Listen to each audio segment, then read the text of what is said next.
our streamers back with us? Yay, we're only 3 minutes late. We're doing better. Are y'all proud of us? Okay, welcome back, streamers. I wanted to make sure that, Bill and I want to make sure that y'all were included in the announcements that we're making because it might affect some of you as well. So those announcements are Rosh Chodesh service this Monday at 7 here.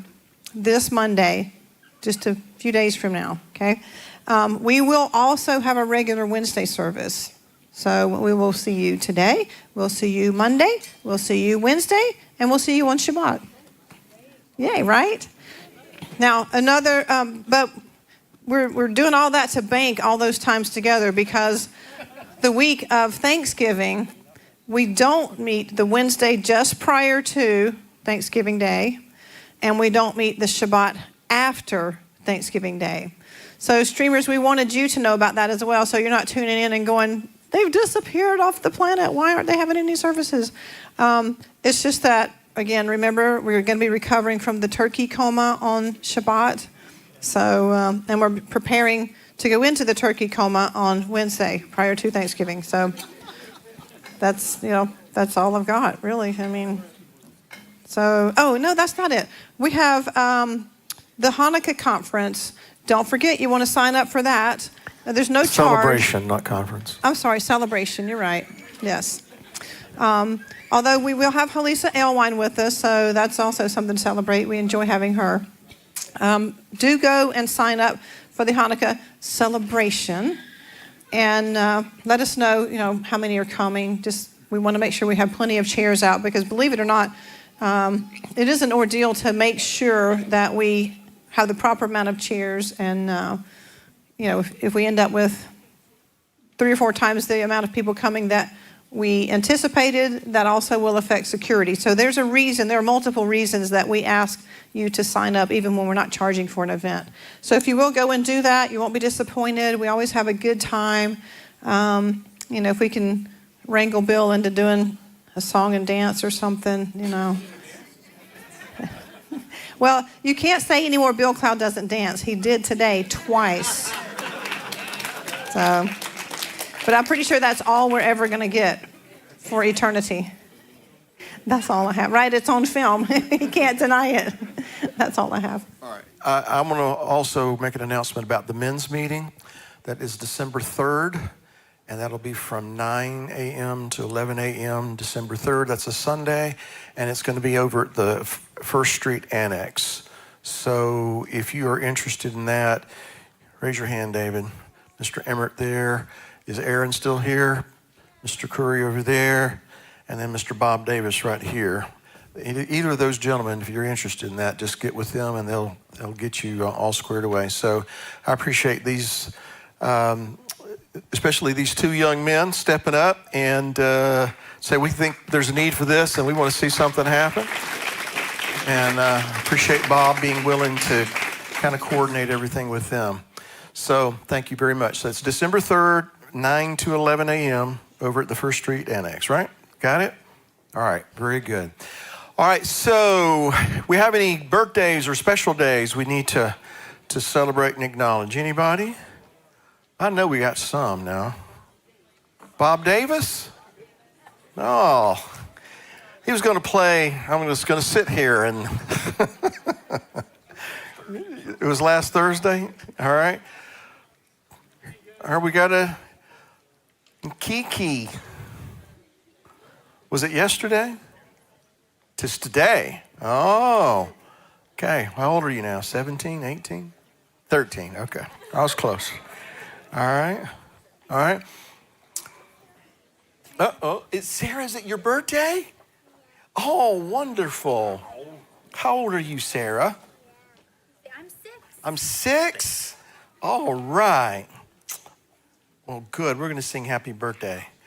Hello there, sir. Hello. Is it your birthday? It was on the 7th. It was on the 7th. All right. If I ever have a beard. I knew he was going to talk about the beard.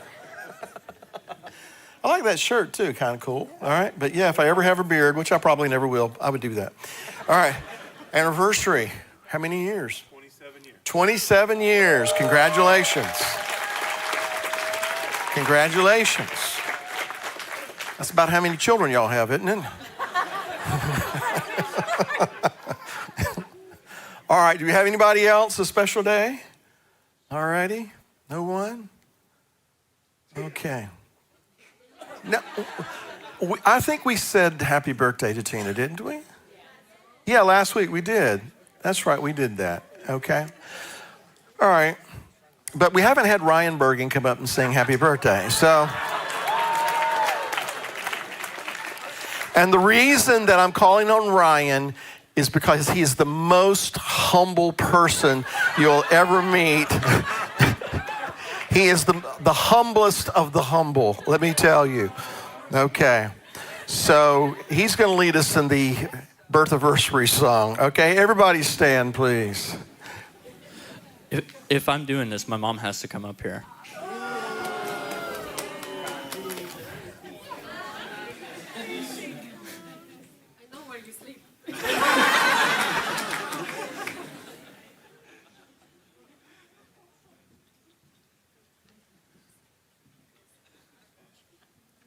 Happy birth anniversary to you. Happy birth anniversary to you. Happy birth anniversary, God bless you. Happy birth anniversary to you.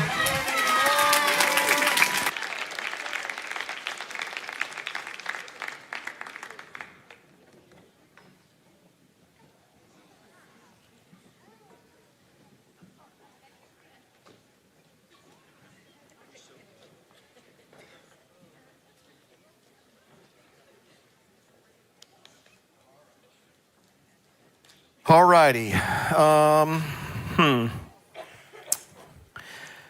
Beth, never mind.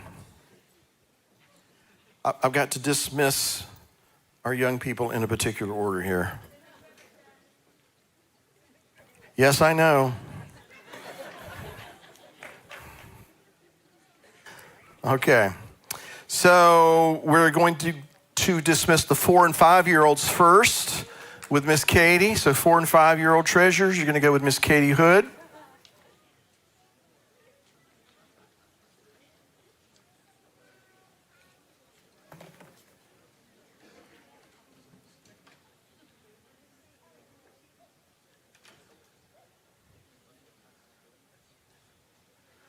All righty, and now we're going to dismiss the 8 and 9-year-old treasures with Miss Rachel Miller.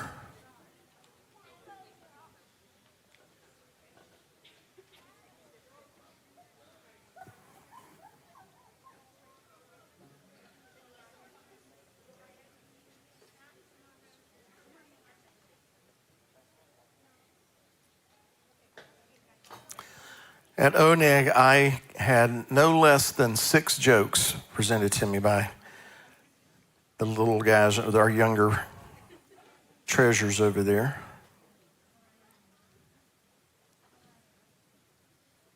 Are we good? And so now 6 and 7-year-olds, you're going to go with Miss Nayla. Okay.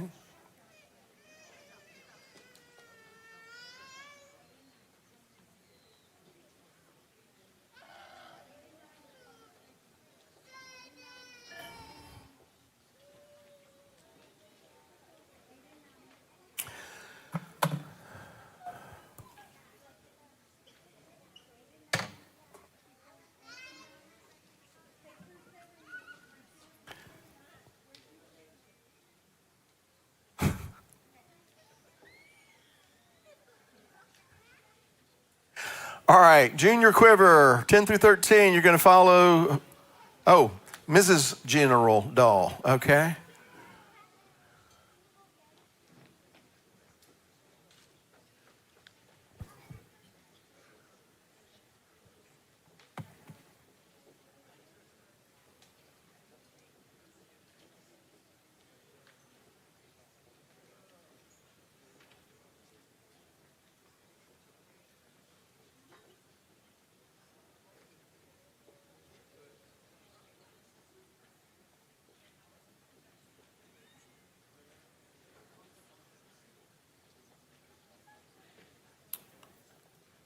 All right, now sing your quiver. Follow Mr. General Doll. Or General Mr. Doll. Or Doll General.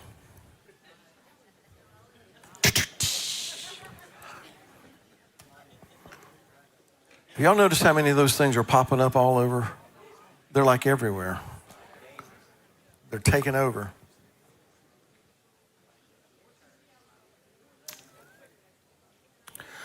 All right.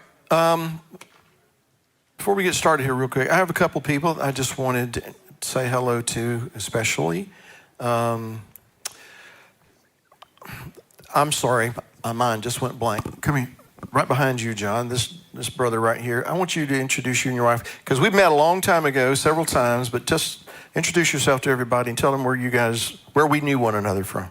Okay, we're from Washington State, down here visiting and seeing family. We were taking a big road trip from Washington State to Ohio to here to Texas to Nevada, back home again after that through California.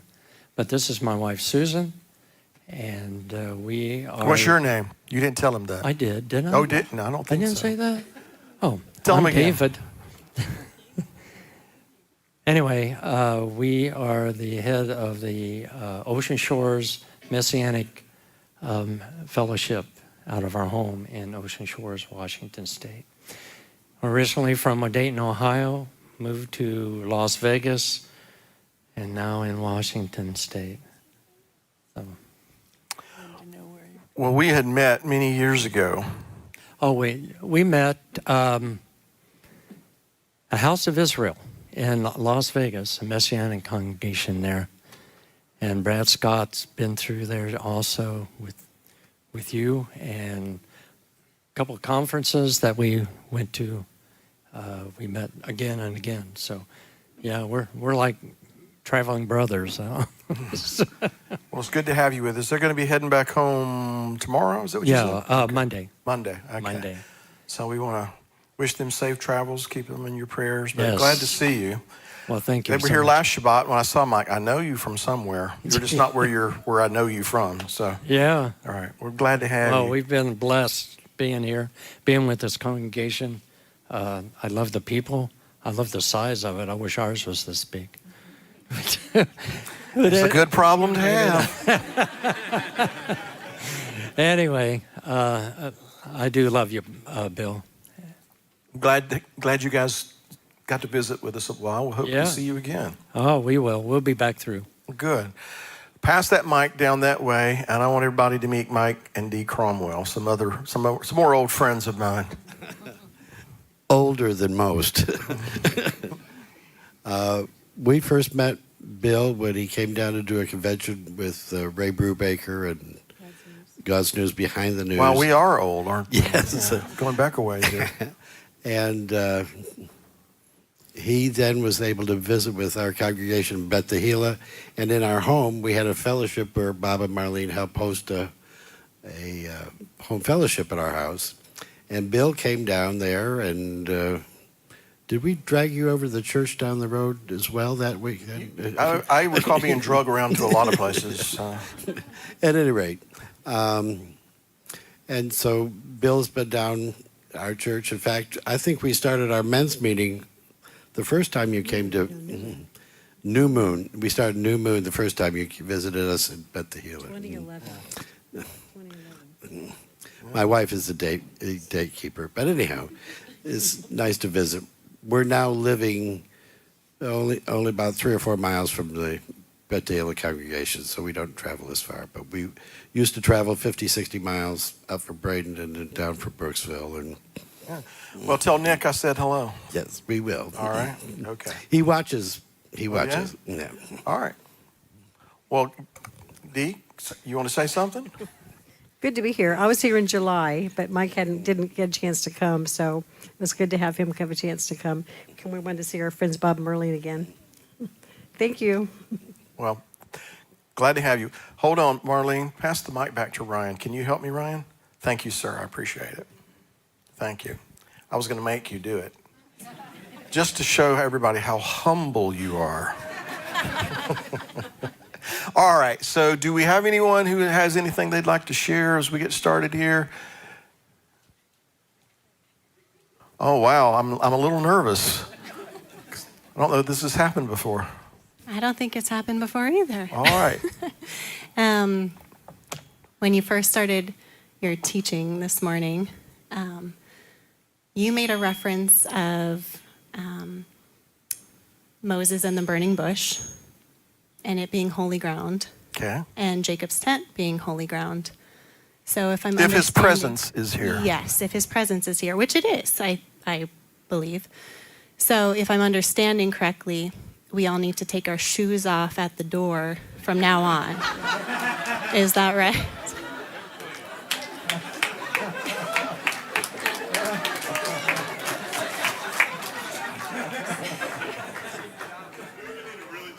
You know what you asked me at Sukkot? I take it back. It might be too late.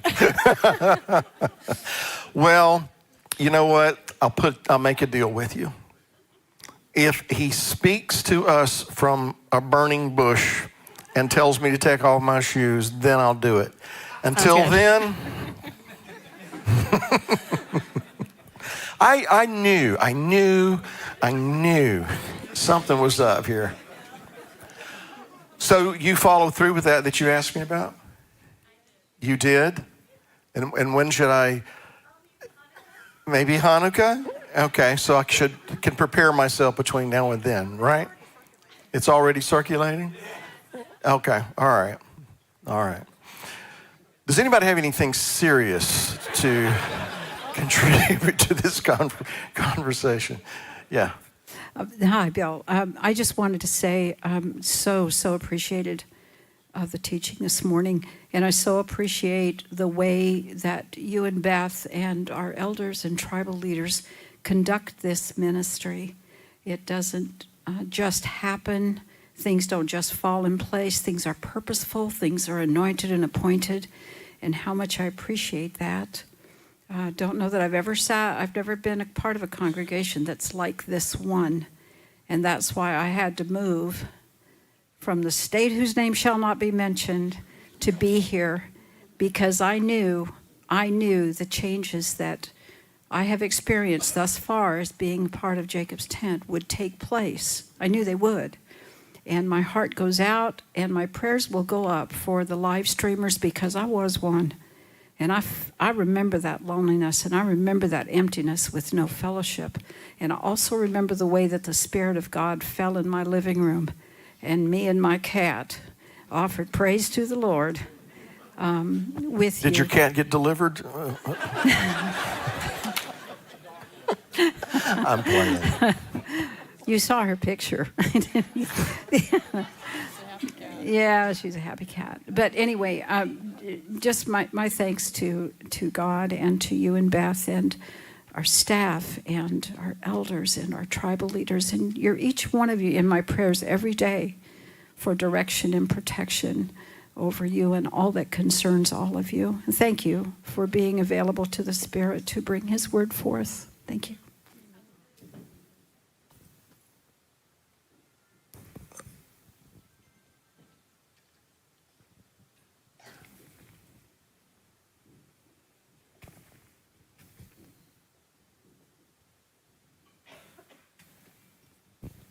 Yes, ma'am. I'm kind of scared to do this. You think you were scared?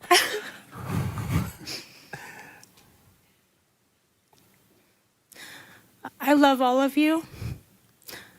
And I just want to say, I tend to put my foot in my mouth a little bit, no matter who I'm talking to at any time. And I apologize for not being able to control my voice right now. I just wanted to open the door that anyone here, if you ever feel like you wanted to walk up and say, you know, I really wish you would correct this or that, my door is always open. I just wanted to say that, and to say that I would never mean to offend anyone in here. Because, Elia, I believe I was in the same position, lonely in California, and wishing to meet all of you and fellowship with you and praise with you. And it's just the same as in my living room, except for, like Beth said, you can hug the necks and actually go deeper each time. And it's just nice. And I don't take it for granted at all. And I actually think I look like I take it for granted sometimes, to be honest. Because I think people tend to just think they know somebody, or, you know, just please don't ever think that I take any of you for granted, any of you. I actually pray for you at home. Because I struggle too. I struggle at my house with the things that people struggle with. It doesn't look like when a couple, they've been married for 50 years and they're like, we made it. They don't say we made it. They give that look across the room to each other, or they hold hands and no one knows what they've really been through. And to me, a successful relationship or a congregation, I believe, would be strong communication, honesty, transparency, and the ability to receive wisdom from older people than you, the ability to deliver wisdom in the most loving way that you can. But along the way to get to that, we strive and make mistakes, and it comes out like me, where I stick my foot in my mouth a lot of times when I'm talking to people. But if I ever do that with you, just know that I always walk away and reflect about whatever I said to anyone or how I said it. I'm even going to bring this embarrassing thing up. One time when I first met you, Bill, I totally shook her hand funny, and then I walked away going, stupid, stupid, stupid. And I'm just like, oh, wow. And I told my husband about it. I said, you won't believe this. And then it got worse and worse and worse. And every time I saw you, I did a stupid handshake. Because I was so excited to meet you finally. Because you really are doing a great job here. And I don't take it for granted. I watched you run and run and run from my TV screen for a few years. And then I started seeing growth, and I'm like, he's not as much running away anymore. Whoa, he's taking this really seriously. I'm going to take this seriously. And so I took my praying more seriously from California. And now we're here, and I'm striving for my sister to get here because we all decided in California to leave. And we're going to be here. So please pray for them, because we were all back in California making that plan, but they had to take a pit stop in Ohio. And I've told some of you this before, but that plan is about to start happening. And I ask and I open my heart up, knowing that it can get stomped on by anybody at any time. I'm purposely being vulnerable, and I'm not going to walk away today saying, why did I say that? I'm not going to do it. I don't regret it. I don't regret telling all of you that I love you and that I pray for you, and this is special what we have. And thank you for just loving me for who I am. I mean, I'm not everyone's cup of tea, but please just know that I pray for you, and I hope that you pray for me. And I love you guys, and thank you. Thank you. And thank you for being vulnerable. Appreciate that. All right, Ecclesiastes 7:16 through 18 says to not be overly wise, to be foolish and wise, be one without letting go of the other. Can you elaborate? Confused? I'm confused, or is it my translation? NIV, that's wrong.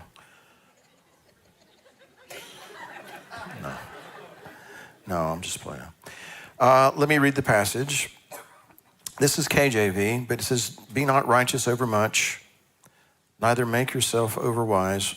Why should you destroy yourself? And be not over much wicked, neither be foolish. Why should you die before your time? It is good that you should take hold of this. Also from this withdraw not your hand, for he that fears the Lord shall come forth of them all.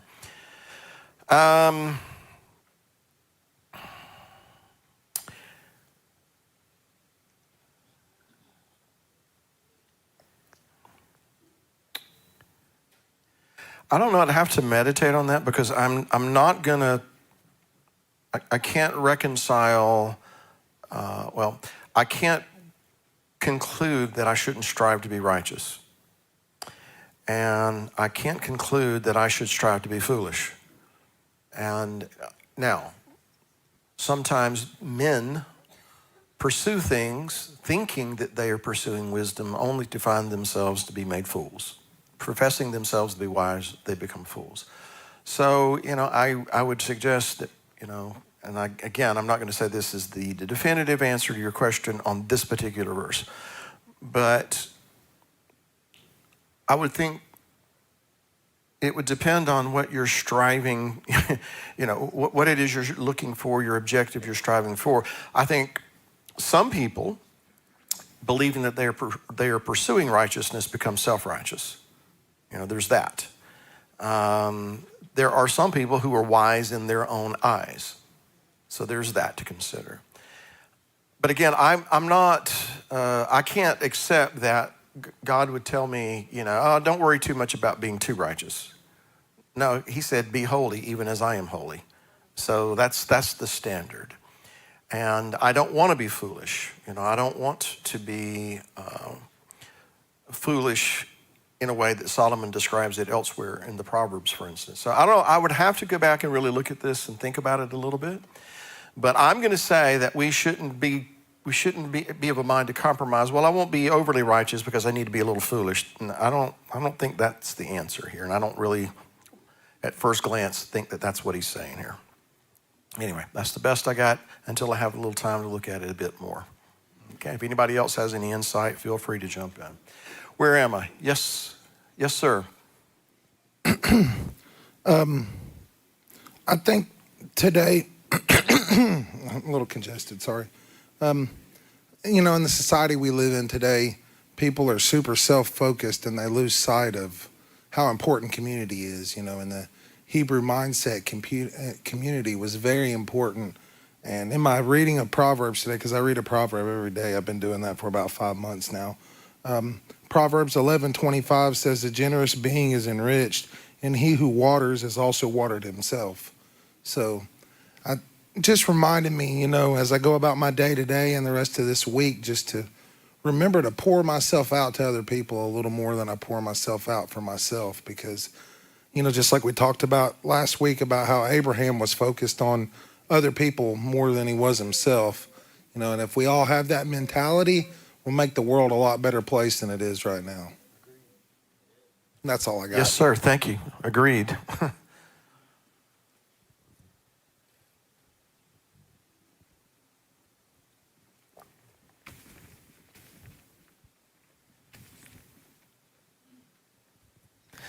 Bill, you were reading my mail this morning talking about the things that we resort to and we fall back in when things get tough. And the Father's been working with me on that, so that was a confirmation. I appreciate that. But I wanted to weigh in on Ecclesiastes 7:16 if I could. Please do. Don't be over-righteous, neither over-wise. Why destroy yourself? And this is the ISR. Don't be wrong over much, and don't be a fool. Why die before your time? Could that basically mean don't take yourself too seriously? We need to realize we're not going to get this all right while we're striving to. That makes sense to me. I mean, in the sense that we don't need to be sweating it over things that are going to be still a question in our mind when we go into the kingdom, right? Is that what you're talking about? Do the best you can, and that's all he can ask from me. That's all I ask from my kids. And as we do that, he's going to tell us what we need to know. He's going to lead us where we need to go. Amen. Yeah. I have said that in a different way in times past, and it went something like this. When we were hunting Easter eggs and putting tinsels on trees, he spoke to us. He pricked our heart. He whispered in our ear, however it come about, to bring us from some of those things to where we are now. And so if he's done that to this point, he's well able to continue the process if we're willing to hear what he has to say. So that resonates with me. I like that. That makes sense. There you go. There's something for you to consider in that, Again, I don't know if that's the definitive answer, but it's something to consider. Yes. All right. Anyone else? Right behind you, Ryan. There you go. Well, Bill, thank you for keeping things in order here because that's very important, I think, for most of us. And I'm just a little Dutch boy. He's got his finger, in the, stuck in the. No, I'm playing. And on the lighter side, you have to remember that you should have ended the service with Aretha Franklin's song. Give me a little respect. Somehow or another, I don't think I could have pulled that off. And then on the more serious thing is Bereshit is the first book that Moses wrote, and it had to be done in a sense of the past that he had no idea what was happened, so it had to be revealed to him by the Most High, I would think, and so because Moses was from living in Egypt, and they lost basically most of all the history, so this is kind of coincides with Revelation because this book is Revelation for Moses to the generations, and then we have the revelation that's yet to come. So it's a kind of a caps between the first book and the last book, in my opinion. Well, I mean, there's no doubt that he, revealed a lot of things to him that would not have been known. How would he have known what transpired before Adam was created? But there's passages where, and the Lord said unto Moses, and the Lord said unto Moses, and he spoke to him face to face as a man speaks to his friend. So there were some very, very intimate exchanges there, right? Exactly. If you spend all that time in the presence of the Almighty to the point that you come down and the people can't look at your face and have to put a veil over your face, that says a lot. And so, I believe that not only did he reveal these things to him, but he told him what to write down exactly, when, how, in what order, those kinds of things. Because the evidence of that to me is that since Moses wrote all these things down, up until this very time, year after year after year after year after year, we go through what Moses wrote, and still we are gleaning truths and jewels and things like this, and just things that are relevant to our day, things that tell us what happened. No man could come up with that. No man could conjure that up. So obviously, God spoke to him face to face, and the rabbis say dictated to Moses what to write down. In fact, they believe that every letter and even the spaces within the letter are there for a particular reason, because God spoke to Moses face to face in that way. So, no doubt, he revealed things to him of the beginning, which if you, how do I want to say this? People who are honest in science, those things in science are validating the scripture. They're catching up with the scripture, Anyway, I'm sorry. Was there something else? Yeah, the other thing is that in the book of Revelations, it talks about the song of Moses and the song of the Lamb. Does that say that correctly? And Moses is spoken of in Revelation. Yes, he is. So is there a question there? Or? No, it's not. Just a comment that the book has a beginning and at the end has a beginning about Moses and the Lamb, of course. Yeah, all right. I see your point. Yes, very good. Thank you.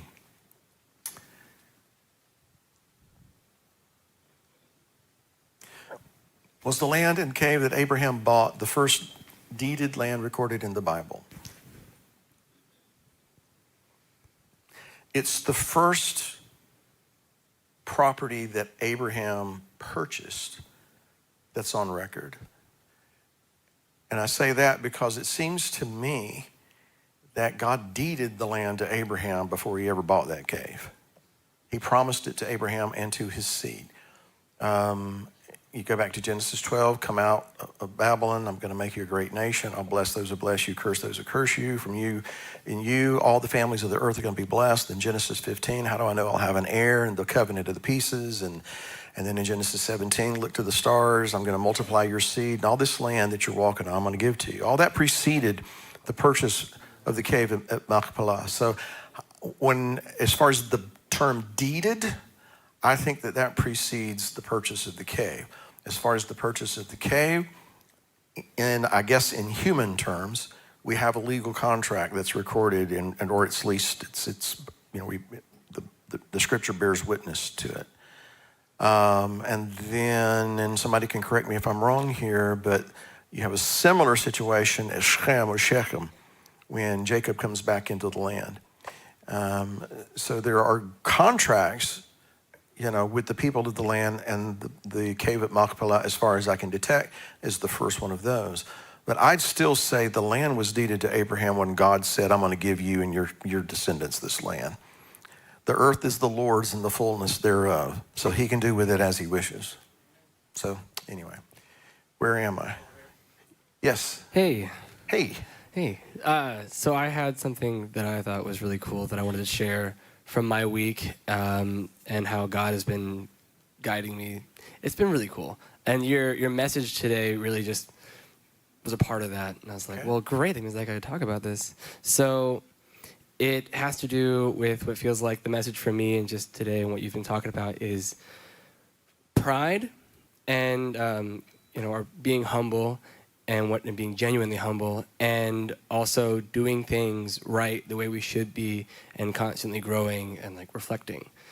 And for me this week, it's been really interesting.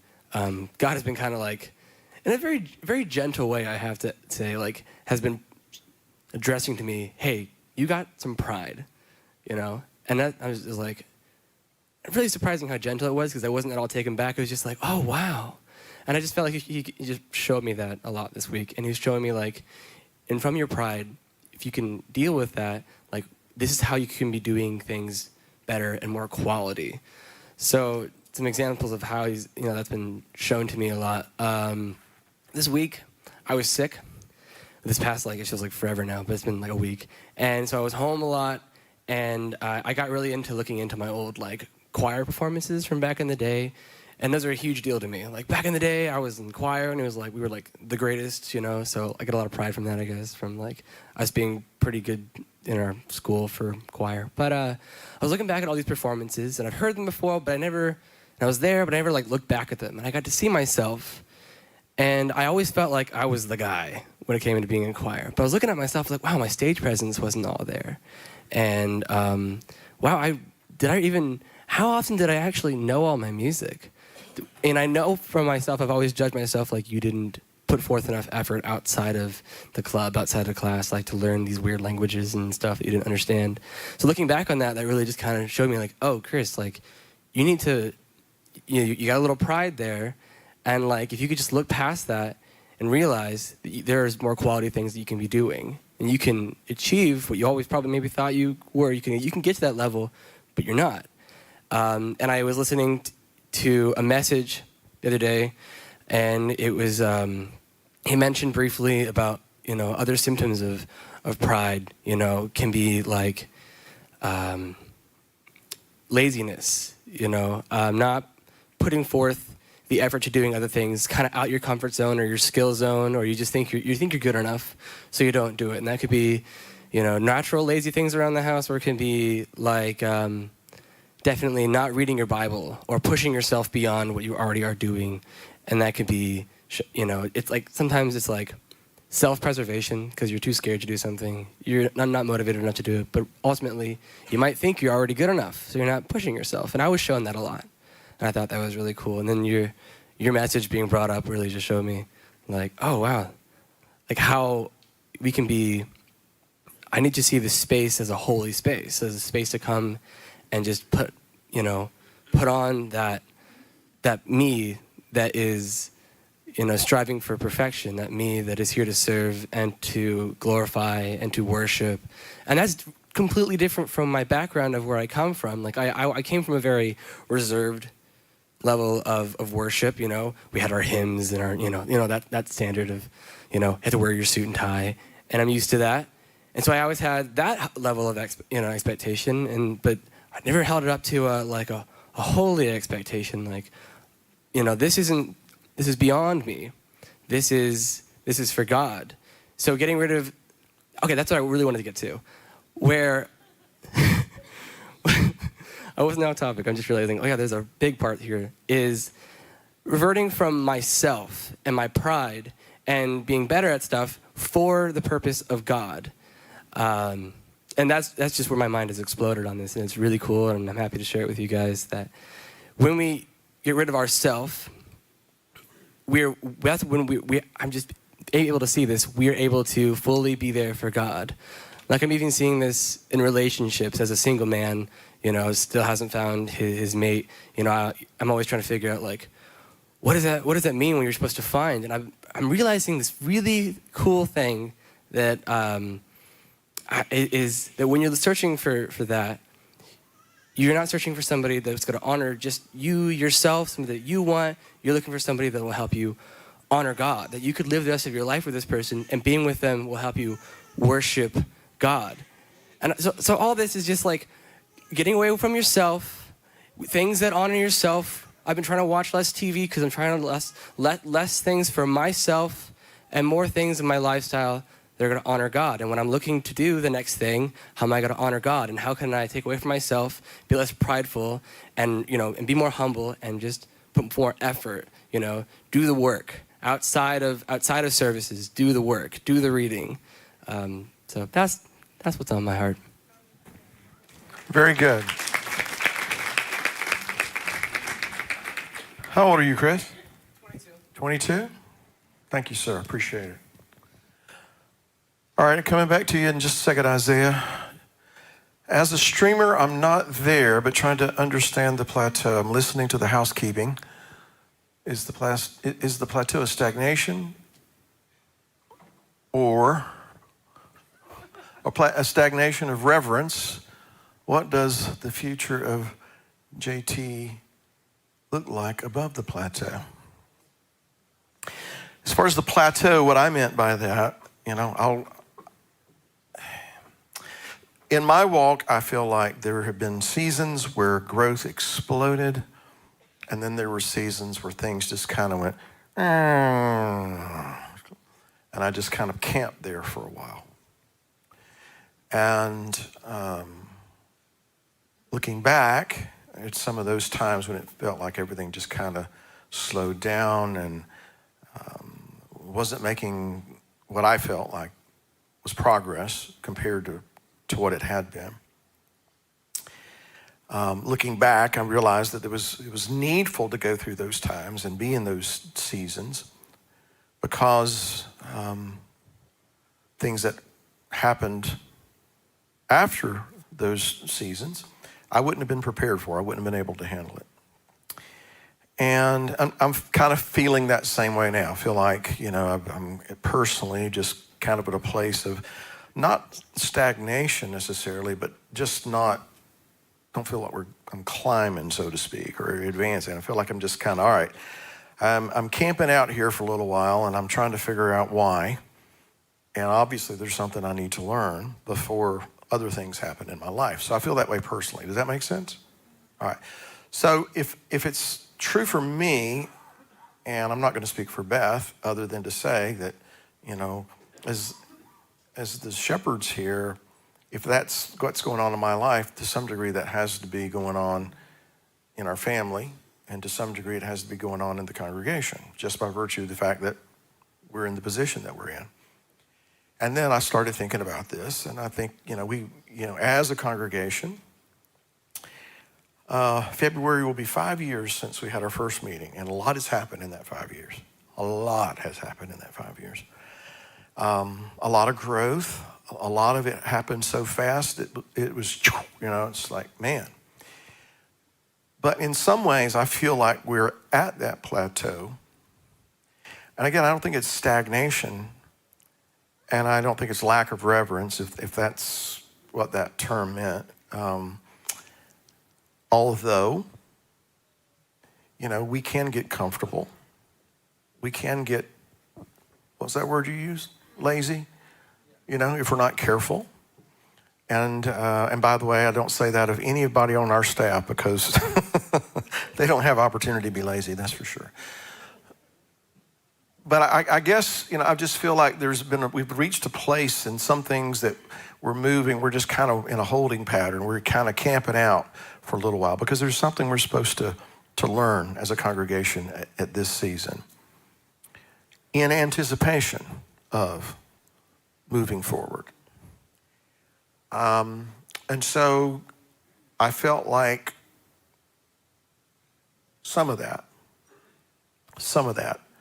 needed to be that we needed to kind of reset on some things. It's just like in our family, I get busy, Beth gets busy, and especially when the kids were smaller, things would slip through the cracks. And it's not that anybody was doing anything wrong necessarily. It's just that you get busy and you don't pay as close attention to certain things maybe as soon as you need to. Before you know it, things are kind of out of whack and we need to go back and reset. So on one hand, I feel like in some areas, that's where we are as a congregation, and I take responsibility for that. Hence what we talked about today.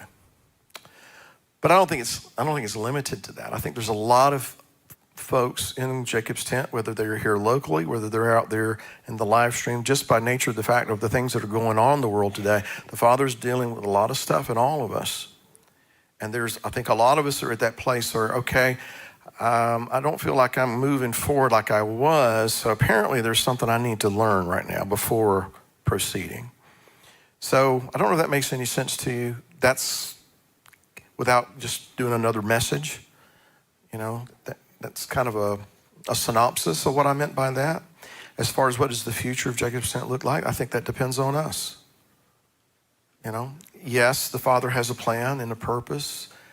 Yes, he orders the steps of the righteous, but we still have a responsibility to follow through on our end of things. And so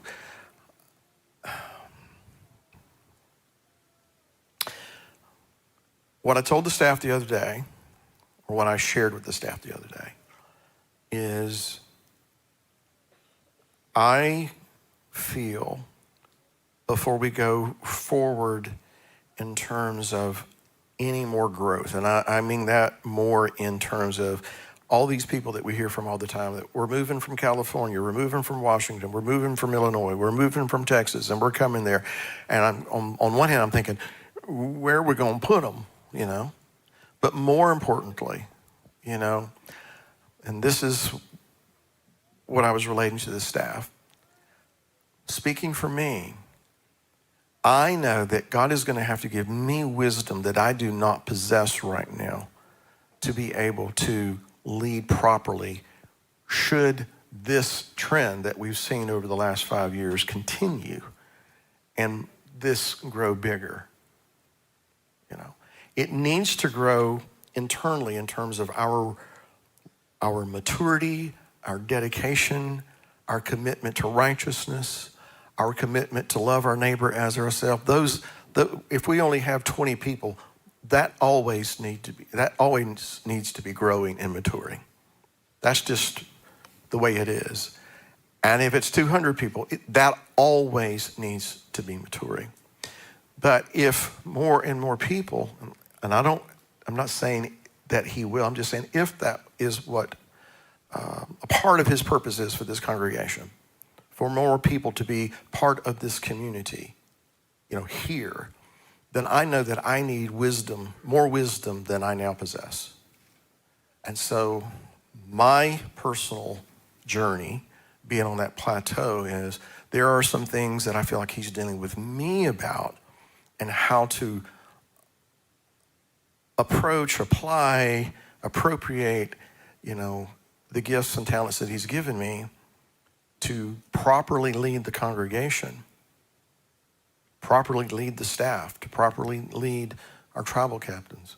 There's wisdom I need that I don't have right now if this trend continues. And so maybe that's why I personally am at this plateau. There's some things he needs to work out in me. There's some things that need to grow in me. There's some adjustments that need to be made in me in anticipation of what he wants to do in the future. Does that make sense to anybody? Are you following me? Okay. Now, if it's true for me, then maybe it's possible that it's true for a lot of us. Because there's no way that me and Beth, there's no way that Beth and I and the staff and even the tribal leaders and the elders, there's no way that we could properly lead, shepherd, and be a proper example to the folks the way we need to be if all of a sudden our community doubled, right? Okay? Well, I hope that never happens. Well, you know what? It may not. But then again, if it does, if that's what God has purposed, then we need to be doing the things that we need to be doing, starting here in preparation for that. Am I making any sense? Okay. So maybe, that's why we're at a plateau, or why I'm at a plateau. I don't want to include you guys if you don't feel that way, but I have felt that way. And so I'm just, again, stagnation. I don't think it's stagnation. It's just that, what? Yeah, a holding pattern. You know, the camp, sometimes they camp for a day, sometimes they camp for a year. You know, it just was dependent on when the lessons learned before they could move on. And that's kind of where I feel like I am, you know. And saying some of the things that I just said in terms of growth in numbers, look, I don't want anybody to think that I have got this wild idea that I want to be this huge congregation in terms of numbers. When we first met, I thought we'd have like 60, 70 people come to the meeting. We had 200 the first meeting, I think. I thought the congregation would level out about 75, maybe 100 people. Right? Well, that's the point, Walt. What did he think? What is it he say? All right, so now we've gotten to a place, you know, we're 350, 400 people every Shabbat, you know, give or take a little bit. If we have a special event, you know, we'll have 500, 600 people, you know. But maybe that's all it ever is. But then maybe he has more in mind. I don't know. But if he does have more in mind, in those terms, I know he wants us all to draw closer to him in these more intimate and personal ways. That's a given. That's a no-brainer. But there's always purpose behind it. So that's what I'm meaning by plateau. And so part of what we talked about today was spoken from a sense that maybe before we continue on this climb or journey or whatever you want to call it, the Father sees that there are the little foxes that we need to deal with that don't come back to bite us should we go down the road and things are growing, you know, exponentially. So is that a thus says the Lord? No, it's not. This is just kind of what's going on in my heart and head. So anyway, I hope that helped explain. Was that clear as mud? Was it clear? Okay. All right, that makes sense. All right, good. Isaiah? So in Genesis 24, starting from verse 52 to 56, we all know the story of what the servant had to do, the oath that he had to fulfill. And when he got there, met Rebekah, he gave Rebekah gold, silver, raiment, and also her brother and her mother precious things. And then they stayed the night. Then afterwards, next morning, they ended up saying, let her stay for a few days, maybe 10. Where do you think that exactly came from? Like, why did they say, let her stay for a few days? Or was that just because of missing her? Or was that a prideful thing? I don't know. I don't know. I'm sure there's probably some reason. It'd be easy just to kind of dismiss it as they just want to spend a few days with her, But there might be something more to it than that I'm not aware of. So After that, in 56, he says, "Oh, hinder me not, saying that the Lord has prospered my way. Send me away that I may go to my master." He had an oath to fulfill. So like, hey, I got to do this. Let us go. So I was like, well, I don't know. Just like, what was the purpose? I guess the purpose of let her stay a few days so that she can say goodbye. But I don't know. Well, again, I don't, if there is some special meaning to the 10 days, I'm not aware of it. Maybe there's some custom that I don't know of. But again, it could be just as simple as, let's stay a few days and hopefully we'll get to spend a little bit more time. Now, I could be conspiratorial here and think that Laban wants, to see how much more gold and all that kind of stuff he can squeeze out of the guy. I don't know.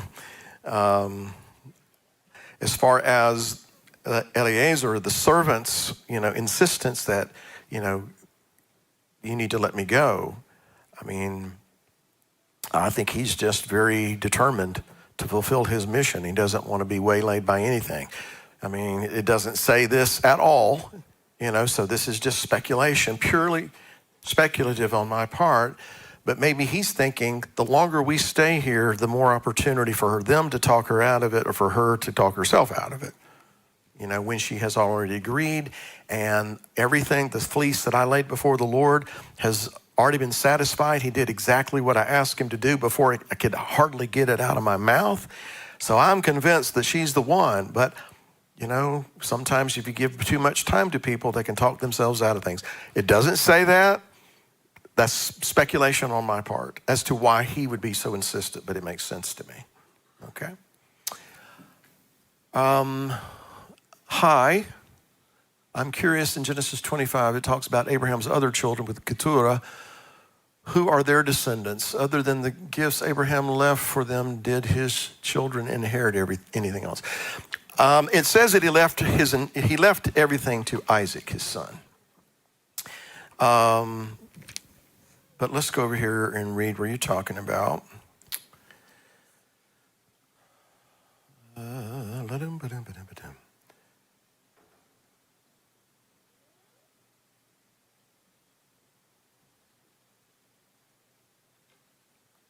All right, I know I read that. What is it? 25:5? Yes, thank you. So, and Abraham gave all that he had unto Isaac. So Isaac is the heir. He knew that when God made the promise that he was going to have a son, and Isaac shall your seed be called. This is your heir. It's not going to be Eliezer. Later on, he says it's not going to be Ishmael. So he knows that Isaac is to be the heir. As far as what Abraham left to his other children, say it again, Jerry? Yeah. He didn't give them an inheritance, but he gave them something to work with. We'll put it that way. But he didn't leave his inheritance to Isaac. The blessing and the birthright went down to Isaac and on to Jacob. So what was the other part of that question? I'm sorry. I thought there was something else to it. Can you pull it back up for me? Apparently not. I didn't hear you. What? Who did their offspring become? Okay. Well, let's go back up here and read it. Abraham took another wife. Her name was Keturah. She bore him Zimran, Yokshan, Midian, Ishbak, Shuach, Sheba, Dedan. A lot of those names we associate with the people who live in Arabia and that region. To say specifically who they are as far as tribes, I don't know that I'm that well versed to know. But those names, you'll see them later on in association with some of the families that lived in the area of Arabia. In fact, Arab means mixed. Now, Ishmael is credited with being more or less the father of the Arab people, but it's also fair to say that there's a lot of tribes that got mixed in that became the Arab people. So it's very possible that some of these were their ancestors. Again, I'm not that well versed in who all of these tribes became to comment very confidently. If somebody else knows, please let us know. Where am I? Yes, sir. I'm really glad for your teaching on the whole plateau. A lot of stuff happened this year, and most of those things forced me to draw closer to the Father, closer than I'd probably ever been. But over the last month, it just feels like stagnation, just a straight line. Before I'd have questions and the Father would answer. I'd have things I'd be wondering about and the Father would provide something. And over the last month, I'd be asking the Father some pretty hard questions and I wouldn't get an answer. I wouldn't get anything. And it's been really interesting, especially over the last few months and finally coming to this. It's been a very interesting thing. And so I've got a couple verses here. I'm sorry if this is all jumbled up. It's a little jumbled up in my mind, but I hope that you can pull it apart and glean something. I hope that others can glean something from it. I'll try.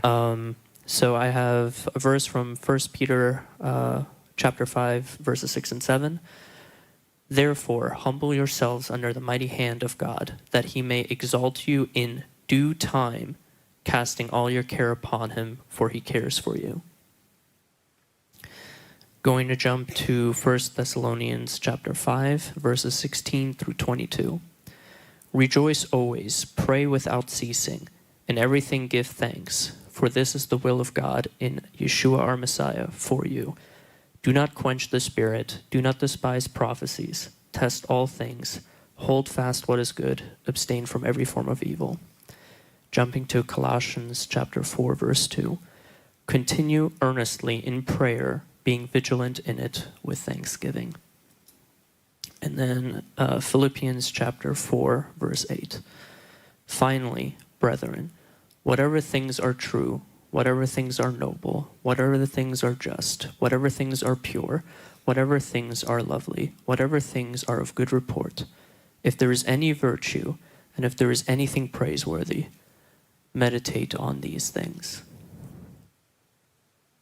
These have been some of the verses just over the last month that the Father's kind of been dropping in, and I feel like the message I'm getting from that is sometimes the Father puts you through a time where you don't see movement, you don't see anything happening, for the purpose of us learning to trust him, for the purpose of us learning to depend on him, even when we don't hear anything or see anything happening.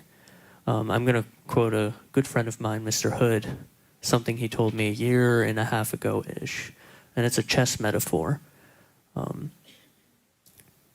Imagine you're a knight on the chessboard, and the Father is the chess player. He'll move you as a piece to exactly where he wants you to be, and then he might not touch you for who knows how many rounds, and you might figure what's happening. He's not using me, he's not doing anything with it. And you'll see pieces crossing through the spaces that you can see, but you don't really see anything else happening, and you're just wondering. Meanwhile, he's setting up the entire board for his ultimate purpose. You just can't see it yet. I like that. I hope that that jumbled bit came out. I don't. Well, I'll use myself, as the example. I'll make myself vulnerable. Okay. 2022 sucked. I'm sorry, it did. It has, right? It's been a rough year, right? And not just you and your family, not just our family, so many families that are here, so many families out there. It's been, for a lot of us, it's been a tough, tough year. And then when you start to kind of get your head above water, you feel like, and it's like you're not going anywhere. You're swimming upstream, or running around in circles, and you're not seeing things, and you're expecting this, and you get that, and yeah, I get it. I understand. But what that does, I'm using myself as the example, is it causes all this stuff that it has been pressed way down deep inside, It creates an environment for all that stuff to kind of come bubbling up. And I'm not talking about the good stuff necessarily, right? So as that happens, I've realized that, yeah, God, I trust you for this. I trust you for that. I trust you for that. But I'm really struggling with this one here. Or I'm not so certain that I trust that you're going to do that right there. And then you come to grips with that. Well, I don't really trust you in everything. I say I trust you, but I don't really trust you in every way, because you're demonstrating there are certain situations where that I really think things should be done this way or this time, those kinds of things. So here's the value in what you just read from Philippians. Finally, brethren, whatever is true, whatever is honest, whatever is just, whatever is pure, whatever is lovely, whatever those things of good report, if there's any virtue and if there's any praise, think on these things. He's not suggesting that there are things that aren't all of that. He's just saying, don't think about all of that. Think on these things. So, part of my plateau experience, I wouldn't call it stagnation.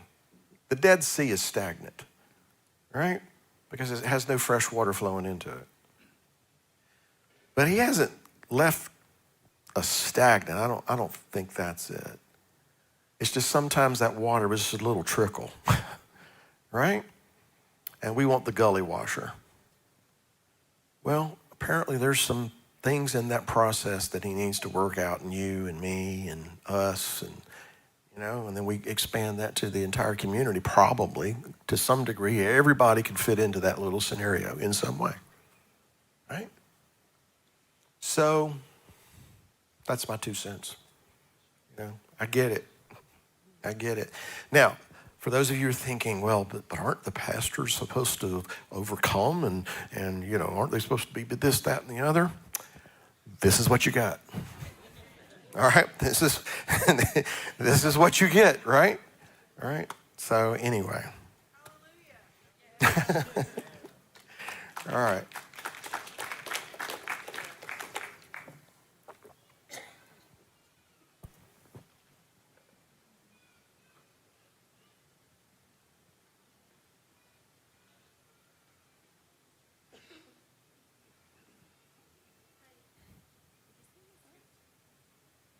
Bill? I have a question. I have someone that I dearly love that is going through a trial, and she has to prove that Jesus is God or divine in the Old Testament.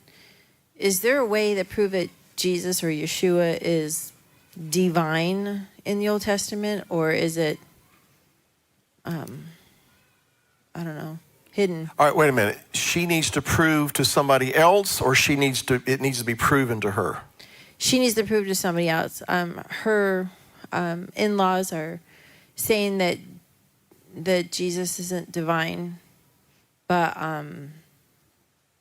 she knows that he is, and her in-laws came from a Christian background, a Pentecostal background, and then they left that because they went into, which I thought was more like what we are doing, but it's not, because they're denying that Jesus was anything but a good man. So I was wondering if there's I know that I was listening to Rock Island Books that was talking about Breshit, the word Breshit, and then it talks about each letter is, that's like a Breshit prophecy, and that can't be mistranslated because they said that everything is mistranslated. So how do you? Well, I'm going to tell you something that you're not going to like. Okay. All right? There's no sense in wasting your time with that kind of mindset. I've been there. I've argued with it. I've encountered it. I'm talking for 30 years, in this whole Hebrew Messianic thing. Their heart is not in the place to receive. You could tell them all this evidence and information, and I guarantee you, because I've dealt with this, they find but over here and but this and but that. So really what we need to be praying, and your friend needs to be praying, is for a heart change to take place, these people, okay? That's what needs to take place. Now, if that is in place, then there are some, there's a lot of information scripturally that, that she could provide them. So I would recommend this. Your friend needs to get in touch with our friend Eddie Chumney, who's done extensive work in this particular area. There's no sense in us reinventing the wheel when Eddie Chumney has done so much, and the man is a walking encyclopedia, And so, in all seriousness, I would recommend that she get in touch with him as far as the information and the teaching that he has on the topic, and that your friend educate herself in that. In the meantime, pray for a heart change in these people, because otherwise you cast pearls before swine and they trample it underfoot. Okay? What if it's cost her marriage? I'm sorry, say again? What if her husband doesn't want to stay with her because she believes that Jesus is who he is, and does she just give up and walk away, or does she keep pursuing it? I say that she keeps her eyes on the Messiah, and he'll tell her what to do. I'm not going to comment one way or the other on that, other than she just needs to, follow the Messiah. Look, there are passages where, and I think it's in Peter, he talks about, and I'll paraphrase, ladies, continue to do righteously, and you're going to be an example to your husband, all right? I know a woman that tried her best to live a righteous life, and she put up with a guy for a long time, and it was, decades. But in the end, he kind of softened up a little bit, because, she had demonstrated through the years her commitment to the Father. So I would suggest that your friend just keep Messiah the focus there. If her spouse makes a decision and goes his own way, that's on him. That's not on her. Okay? Hopefully that won't happen. Okay. Thank you. Oh, all right. All right, Genesis 24:15.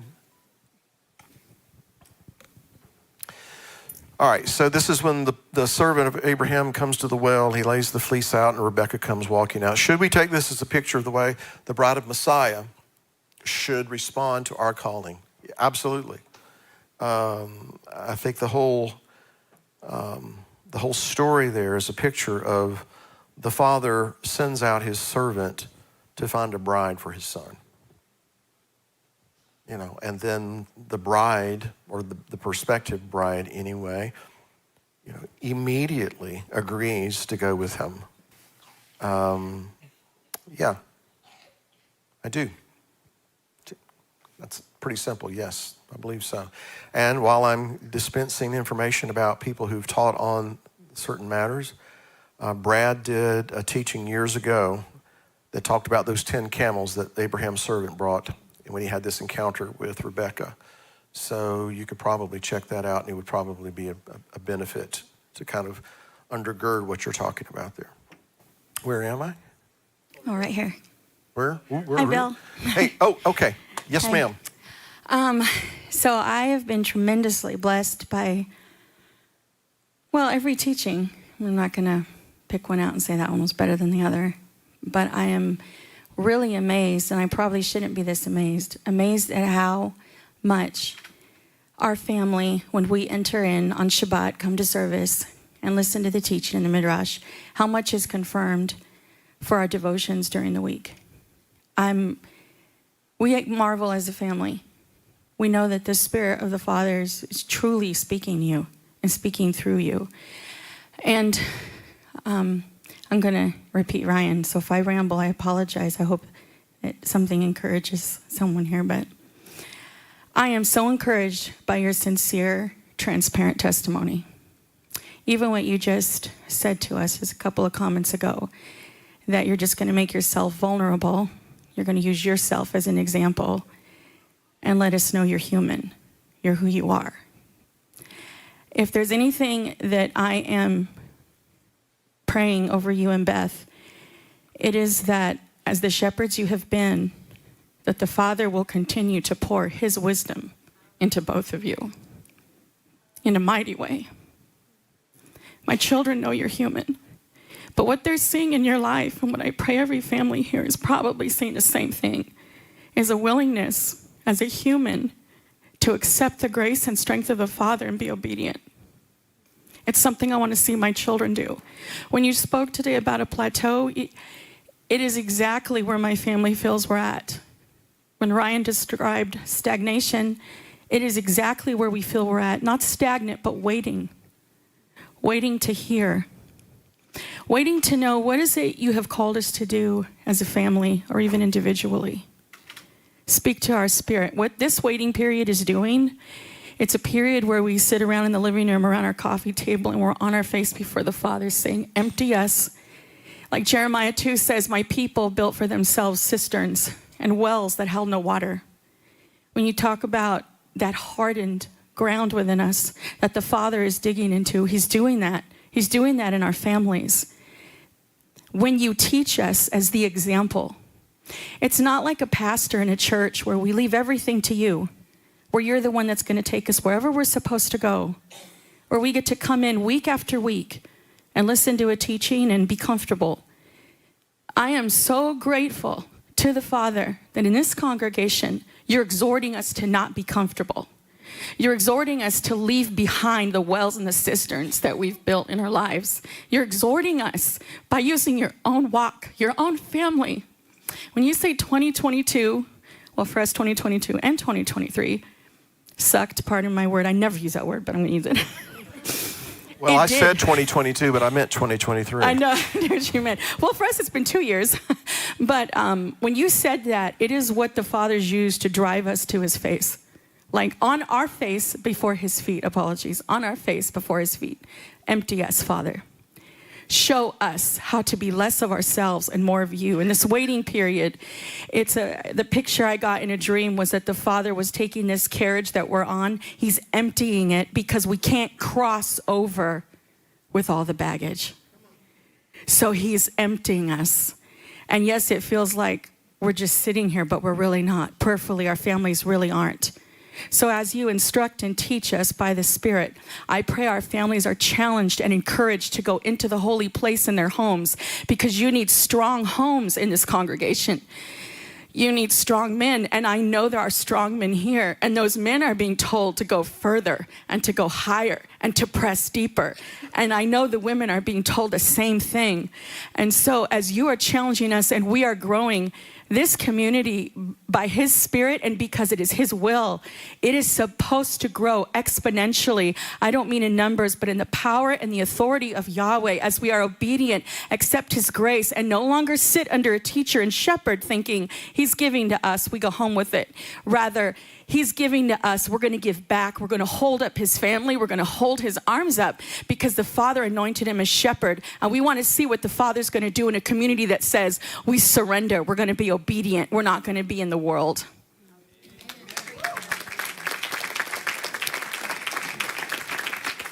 So what are you doing next Shabbat? No, I'm sorry.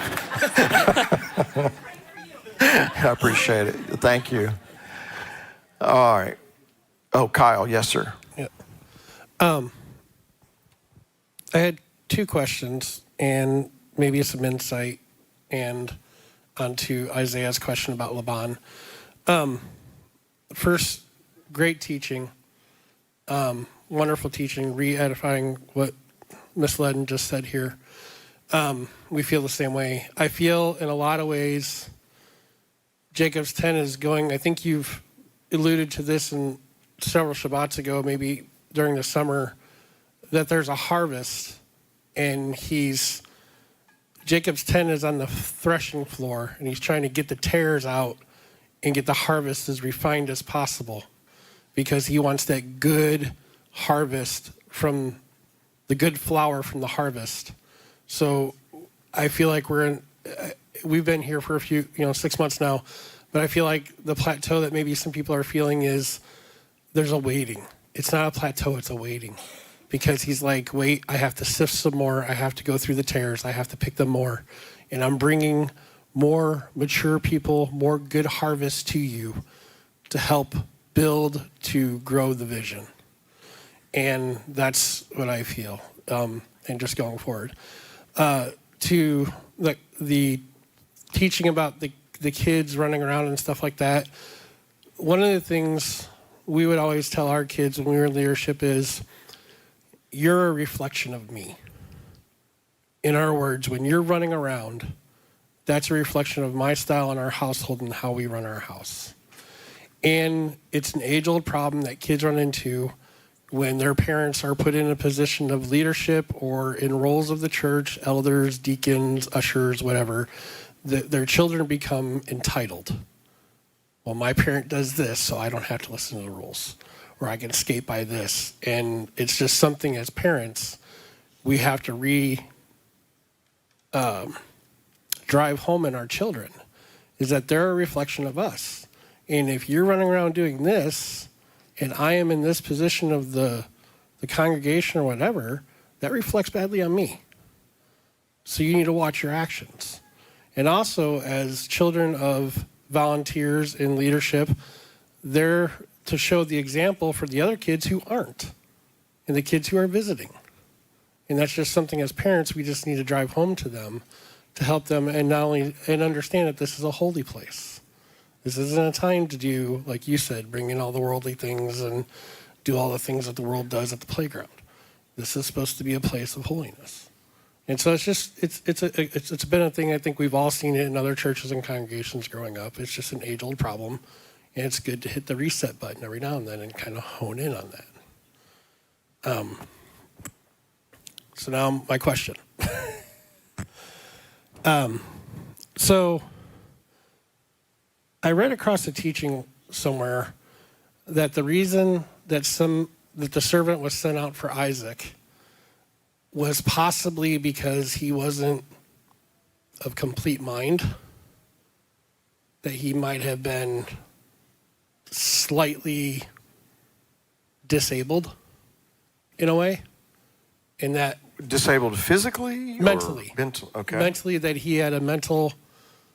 That the teaching I read was that it was alluded that maybe he had a mental disability, and that's why Abram sent his servant out to go pick out a bride for him.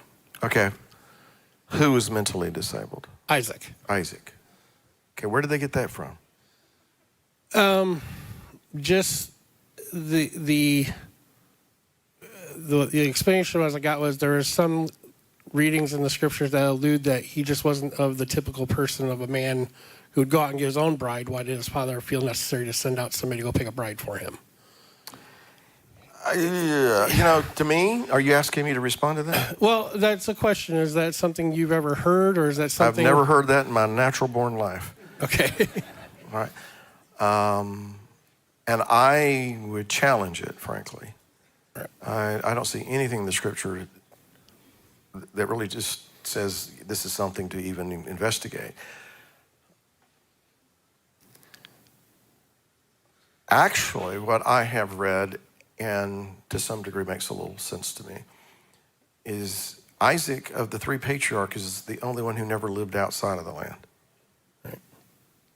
He never lived outside of the land because he was, there's a picture being painted for us through Isaac. Abraham had to come out of Babylon. He had to go down to Egypt. He had to come out of Egypt. He had to go to Mount Moriah. He had to go to all those things. Jacob, he had to go to Syria. He had to go to Padan Aram. He had to go down to Egypt. But Isaac, he never left the land. And so And he's the only one who is, God tells, I want you to lift him up as an olah. So who does that point us to, in other words? Right.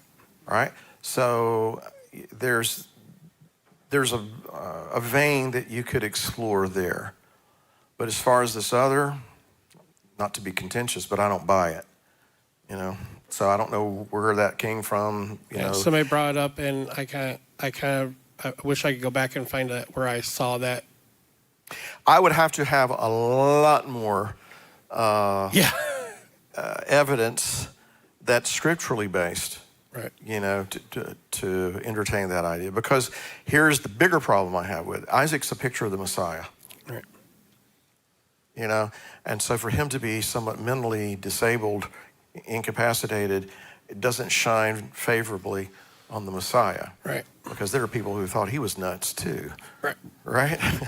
So, and maybe it comes from that anti-Messiah mindset that would lead to that disproving of Isaac. I don't know. I can't speak to that because I've never heard that before, ever. Okay. But I would, right off the top of I'd challenge it. You know, I'd want to.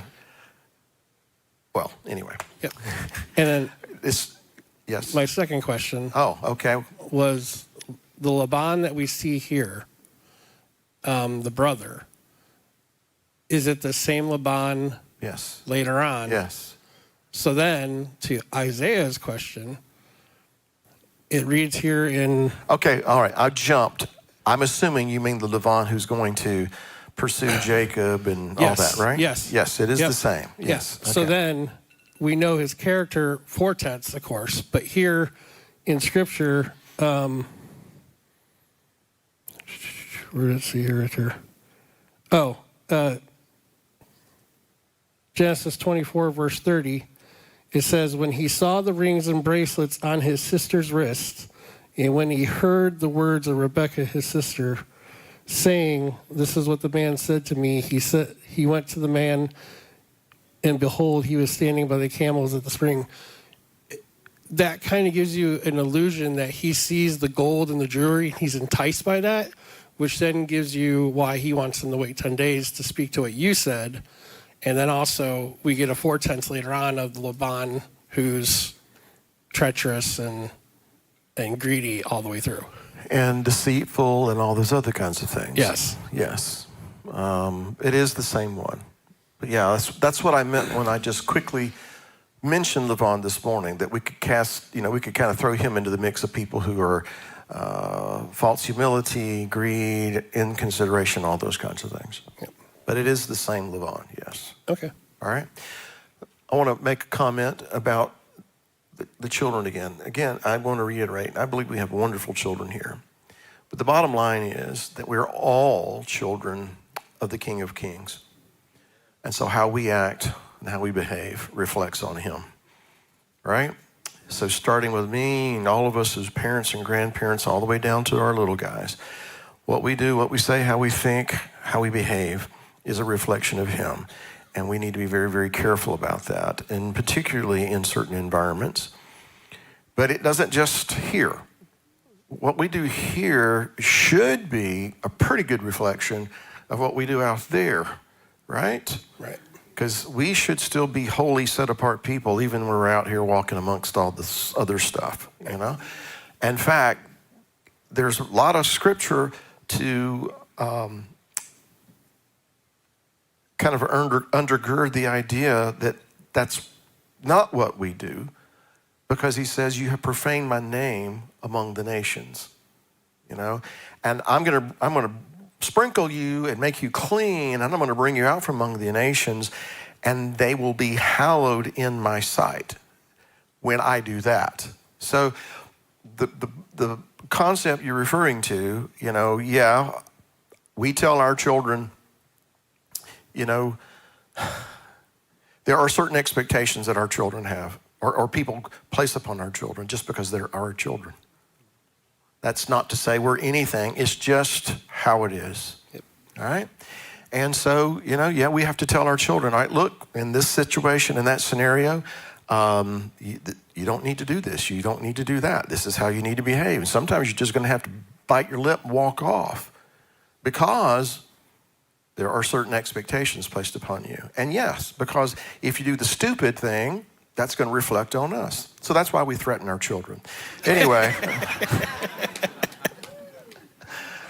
Yeah, it's true though, isn't it? Yeah. But let's keep in mind that we are all children of our Father in heaven. And so every one of us have the responsibility to behave in a way that does not reflect negatively on him. All right? This portion is rich with prophetic words regarding the bride. The servant was sent to seek for the bride, the seed of promise. The bride went to the well, gave water, provided shelter and food, and was willing to go as a bride. Can you elaborate more on this? You just did. No, I mean, elaborate. It is a picture of the bride. Yes, I agree with that. I believe that, the 10 camels, what was that all about? What is a camel? A gamal, it's a burden bearer, but it's carrying all this, wealth and all these gifts. And so the Eliezer, the servant, becomes a picture, underscore, circle, highlight, a picture of how the Spirit of God goes out into the earth, and he's looking for those who will respond. And this, he takes gifts, as it were, and those who call and respond to that, like Rivka to Eliezer, which Eliezer means Ezer is helper. Eli, my God, my God is a help, or my God's helper, however you want to render it, but he's the helper. Well, who does Yeshua say the helper is? The Spirit, right? And we can't approach the Father unless the Spirit draws us. Isn't that correct? Isn't there scripture to back that up? Right? And so what does God's Spirit go out into the world to do? To teach, to draw us, to lure us, to woo us, to come into the Messiah, our bridegroom. So, there's things there. The 10 camels, I don't know, maybe that has some kind of connection to the fact that there are these instructions that are kind of categorized under 10 different sayings, as it were, or 10 commandments that has to do with covenantal relationship, and which is a ketuvah, right? God gave Israel the ketuvah, and then they said, I do. So there's a lot of different things there. There's something, I mentioned the teaching that Brad did years ago. I can't remember the exact name of it. I can see the picture of the camels there by the well, and maybe that's the name of it. Do you remember, Mike D? Do y'all remember the name of it? Okay, but anyway, I highly recommend that you go to wildbranch.org and look for the one that's about the 10 camels. That's all I remember. And he goes into a lot of depth there that I don't have time to get into. But yeah, I do believe that is a picture of how the Father sends his helper, so to speak, to fetch a bride for his son. And here's something that has always kind of intrigued me about that. Let me find this verse. At the end of chapter 24. Verse 61, and Rebekah arose and her damsels, and they rode upon the camels and followed the man. So wait a minute now. She's got maids going along with her. I wonder how many there are. They rode upon the camels and they followed the man, and the servant took Rebekah and went his way. And Isaac came from the way of Beer Lahairoi, for he dwelt in the land of the south. And Isaac went out to meditate in the field at the eventide, and he lifted his eyes and saw, and behold, there were camels coming. And Rebekah lifted up her eyes, and when she saw Isaac, she alighted from the camel. And she said unto her servant, what man is this that walks in the field to meet us? And the servant said, it is my master. And she took her veil and covered herself. And the servant told Isaac all the things that he had done. Here's what I was wanting to emphasize. And Isaac brought her into his mother Sarah's tent and took Rebekah, and she became his wife, and he loved her. This always impressed me that he trusted his father and his father's servant and God enough that he would bring to him the proper wife. And he determined to love her. I just always found that very powerful. All right. Where am I? Yes. Hi there. Hey. Oh, it's on? Okay. Hi, good evening, everyone. I want to give a comment on, I don't know that big word, still, stagnant, not Being stagnant. stagnant, stagnation? Okay. Okay. The other one, but yeah, okay. Anyway, so when I've said this before, that when I was in Missouri, how God was like speaking and showing and doing some serious 5, 3, 30-day kind of miracles to me. And when I got, after he tells us to come here, when I got here, there was nothing. So I was just like, wow, what am I to do now? What's going on? And I'm starting to see why he's wasn't speaking so much. One other thing is this, that there's things that we do need to drop off that we have picked up. We may not move ahead, or we want to, see what he's going to do next. But he's like proving to us that there's little things that we're still picking, that we picked up from the world or other congregations that was not right. And he wants to get that stuff out of us. And I'm realizing that now in a lot of different areas. And one of them is literally trusting him. I'm like, okay, you got me where you want me. I have no choice now but to listen and do what you tell me. And that's one of the things that I have realized from being here in Cleveland is that the fact that he called us here, but he's like, you got to get rid of some of this stuff. You got to get rid of trying to fix things yourself. You got to, learn to ask for help when you don't want to ask for help. Different things, because we want to be in control of stuff. So God is like, he's got to prepare the bride. He's got to have us ready so that we will not go in with what we think, what we want. So that's where I feel like God is changing us so where we not be moving at, that's what I feel like God is showing me. Some of us, won't say no names, in our family is still stuck in some areas that they should get rid of. And so we're still kind of dragging along in some areas. But God knew that our family absolutely need accountability. Without accountability, we will either drift off, we will go into our own little directions, we'll just do what we want. But I promise you, here is where my heart, my soul was desiring for my kids, young adults, to be. Because without that rich word of knowledge and us, fearing God, you would just go on and act like you're doing fine and everything is okay. And that's what we don't want. So God will put you in the place where you need to be, but you got to make sure you're listening when he tells you, hey, you need to stop doing that. You need to go, confess that, different things. So I'm glad that he brought us here, because I thought we were supposed to be somewhere else. But he used somewhere else to bring us here, because he know that my family needs accountability, and I so need accountability, and family and community.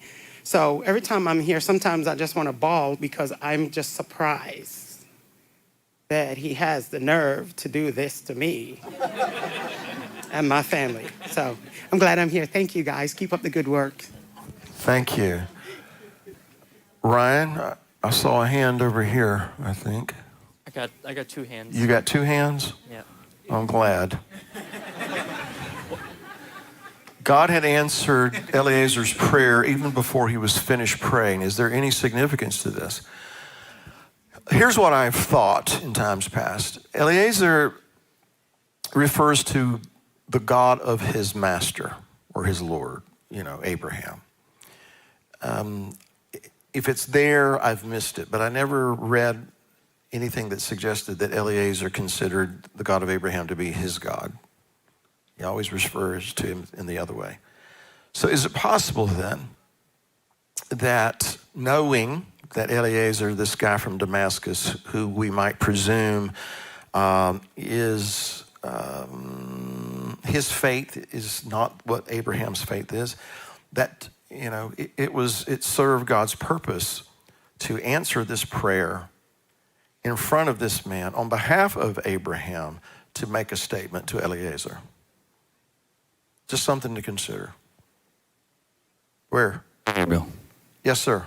Thank you again for that word. It was great. It reminded me of, I guess, those of us that played sports, coach, go back to the fundamentals. And we need that. It was great. Thank you so much. But something that came to me when you started the message this morning, when you read Genesis 23, I've always saw that scripture as that, well, Sarah died. But it doesn't say that. It says that Sarah lived 127 years. She lived 127 years. So I see it as a celebration of her life. I mean, I hope to live 127 years, but and one of the things that I've picked up when I was sitting here listening to everybody and how, because I think we're all in the same situation. There's like a plateau, and what the Father's been talking to me about is get your house in order. And I think it's an opportunity for all of us to get this house in order, our lives, personal life, and then in your families, and in Jacob's tent. But look at the life of Sarah. How old was she before she had Isaac? I'm sorry. She waited for years and years and years standing. And you might say she was in a plateau for so many years. Now, it is vital for us as a body that we must maintain a humble heart, because look at the mistake they made. She encouraged Abraham, go take this wife, and look at the results. So there's an opportunity for us to do that, or we must maintain ourselves humble before the Father so that will not happen to us personally in our homes, as a family, as Jacob's tent, because we know that the enemy will try to throw in false things in here to distract us, to derail what the Father's doing here. So I think it's an opportunity the Father's giving all of us to take, like our sister was saying right now, what's in your heart, check. We must check ourselves, daily and die to ourselves. This is a time that we must die to be able to go to the next level. So look at Sarah's life. She was faithful, made a mistake, yes, but she received the promise. And we have, as Jacob's tent, and to fulfill the promise that God has called this congregation to do something great, and it's not small. I never believe that. I'll never believe that. It's something big, bigger than what I know Bill and Beth ever thought of. And I think we all know that. So we all have the responsibility as individuals, as a family, and then to take care of one another and just, walk humbly before the Father. Amen? Yeah. I feel like I should say, when we talk about, getting our house in order and setting things in order and all the things that we kind of talked about today, that is not to suggest, and I hope nobody takes it this way, particularly you folks who are out there on the live stream, that there's some, gross disarray. It's not that. It's not that at all. It kind of goes back to the things that we've said before. What's okay today may not be okay tomorrow. And we can't grow content. We can be content in some things, but when it comes to pursuing Him and His righteousness and vying for the kingdom of heaven, we shouldn't relax. We shouldn't just kind of, get lazy and we're satisfied with where we're at. Because the whole idea is to continually draw closer to Him, which is going to continually cost us more of self. Anyway, so I just felt like I needed to interject that real quick. Where? Bill. Over here. Yes, sir. Is it on? Okay. Just as Yeshua sat with His disciples and having Passover with them, each one said, is it me? Did I do what the Lord is telling me is being done? What Judas was doing. Each one had that introspection. I think what this morning should bring in us is introspection. I think each one of us should say, like, I talked to my wife and I said, what about this one, about that one? When you said kids getting up, going to the bathroom, is that one of ours? Is that, we should have that proper introspection at all times. So I think it was my wife who mentioned something about building you up, lifting up your arms. I think since we've been coming here for about a little over a year now, the first time I visited on Inman, I saw you looked really tired at the end because it's a long day. But I've seen more and more people come alongside, and now that you've had put in place the elders, you're delegating more to them, and which is really good. And we're just here to build you up, and we're here to strengthen you, to be that strength. Because there is a lot that's happening. Like Celso said, this is not just something simple that's happening here. We're not being called from all over the country, all over the world to come to Jacob's Tent, to Cleveland, Tennessee, for no reason.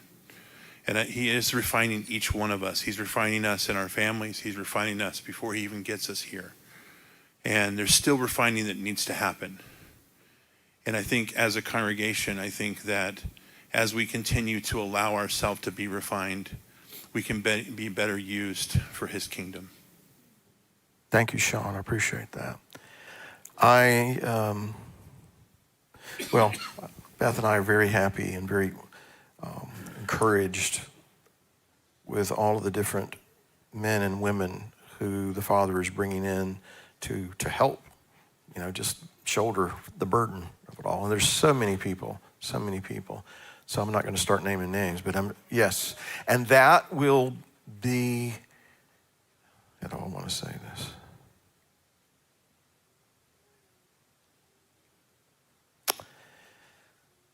Unfortunately, as people, we tend to look to a person or a family and all those kinds of things and a personality, and we connect that personality to that congregation, that community. And I get it, I understand it, but from the very beginning, we've known, and it should be, that this congregation, the only person that is emphasized is the Messiah, right? That he's the center and the focus of everything, right? And so, anything other than that, it's not about the person, it's about the purpose.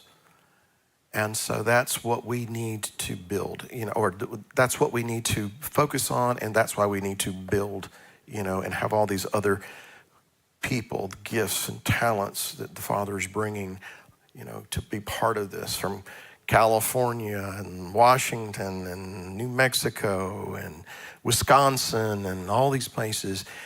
That convinces me that he is doing something. It really does. We still have a responsibility on our end.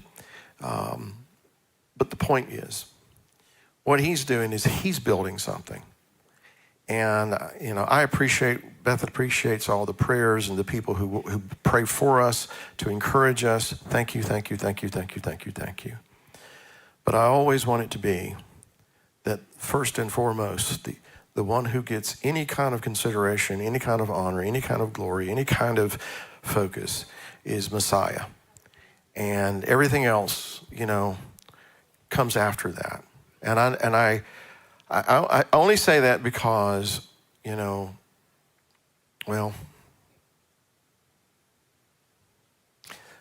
one day, Bill and Beth will not be in this position. There will come a day that we won't be here in that position. And somebody else will. But if God breathed this into existence, it won't matter. It'll be the right person at the right time to carry it forward. And we're going to need to pray for them and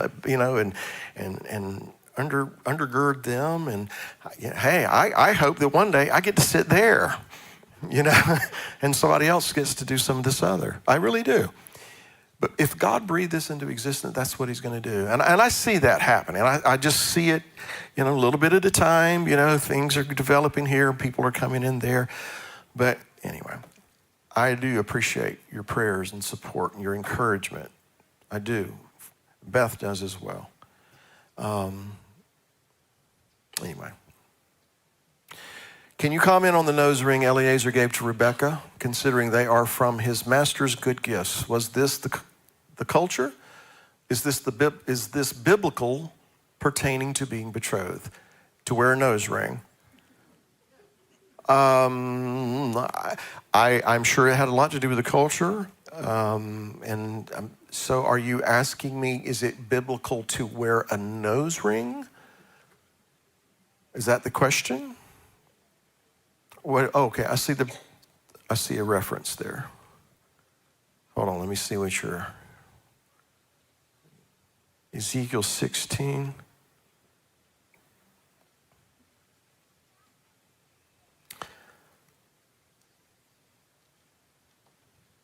I clothed you also with richly woven work and shod you with sealskin. I wound fine linen about your head and covered you with silk. I decked you also with ornaments, and I put bracelets upon your hand and a chain on your neck. I put a ring upon your nose and earrings in your ears and a beautiful crown upon your head. It talks about all of these ornaments. I guess you could probably connect it to what's going on there, but continue to read Ezekiel 16 and it doesn't turn out well. But back to the question. I'm assuming, well, maybe I shouldn't do that. It sounds like you're asking me, is the nose ring biblical in terms of being betrothed? I am going to presume that culturally there was something to that. What you're leading to with that, I don't know. Okay? Because I've been married for almost 40 years. She's never worn a nose ring. So, anyway, where am I? Yes, ma'am.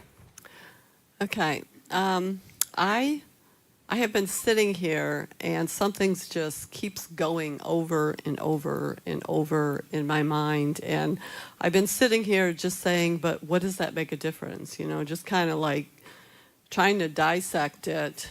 But I just feel like I'm supposed to say this. And after Celso, I can't even remember exactly what Celso said, but he said, when he said what he did, that's when I thought, I need to say this, and so I'm going to go for it. And so you can tell me I'm crazy or whatever. But as I've been hearing like plateau, the picture I'm getting is that it's not like we've reached a spot and then there's a plateau. It's like he has catapulted us. In these close to 5 years, he has catapulted us beyond what we could ever imagine doing in ourselves. And now it's time for us to stay there and fill in the dotted lines to reach that spot where we are, because that's where our strength is going to come from, is filling in those dotted lines so that he can take us full strength forward. That's what I'm seeing. And I don't know if it makes a difference or not, but like I said, that's what I'm hearing. Well, I think I understand what you're saying. And yeah, it connects with what I'm feeling. I may have to meditate on it a little bit. It just kind of, everything he does is for a purpose. And anything he initiates, he intends to finish. He intends to see it through to its, fullness as he intended it. We have our responsibility, which is why, we need to, you put it, fill in the blanks, right? Kind of fill all this in. Get your house in order, however you want to put it. Okay, I see that. Yes, where am I? Oh, Hi. Jerry wants to say something before we're done. Okay. This isn't directly related to the Torah portion, but it is connected to what we prayed today when we were praying for Israel. Our friend Joel Richardson, a lot of you know him and follow his ministry. He said that he got a coffee and a croissant earlier this week at the airport in Amsterdam. The guy behind the counter was Israeli, and he said, I just said, Am Yisrael Chai. He grabbed my hand, squeezed it, and with emotion said, God bless you, God bless you. He said it was touching. They feel like the whole world hates them. So that touched my heart, and I wanted to share it with everybody else, because if you've ever been in a place where you feel like everybody's against you, they all hate you, they just would like to see you wiped out or just have you disappear from the face of the earth. We have a whole nation who feels that way. And they're our brothers and our sisters. And even though sometimes, just like in our, blood family here, we may get irritated with those that we're related to here, we still love them. We still want God's will and his purpose for them. And we need to stand up for them. So I appreciate Joel putting that out there like that, because how sad they feel the whole world hates them. And if you listen to the media, they'll try to convince you that you should. And just let's continue to pray for them and encourage them in any way that we can. Amen. And at the same time, I can't help but feel that the Father's setting the stage. He's setting the stage, and when it feels like, and eventually the whole world will be against Jerusalem. And then that's when they say, Baruch haba b'shem Adonai. You will not see me in that day until you say, blessed is he who comes in the name of the Lord. But when they say that, get ready. There's some things going to happen. And you and I, we get to play a small role in these things that lead up to the restoration of the kingdom. For years we've concentrated reading this parashat on the 400 shekels and the greed or the whatever that was. But in light of that, I was this week, and you said something, so it kind of reminded me of it. What Abraham sent to the future bride of Isaac was two bracelets that were valued at 10 shekels of gold. And to me, he put more value in the bride for his son, just like the Father has done for us. Well, then that would connect with the question that was on the board about all these similarities to the servant going out to fetch the bride. Abraham had a lot of foresight, He had a lot of foresight, and he could see the big picture. Is he done? Yeah. Thank you, Jerry. Yes, sir, Mr. Yes. Walter. I want to go back in time to 2023.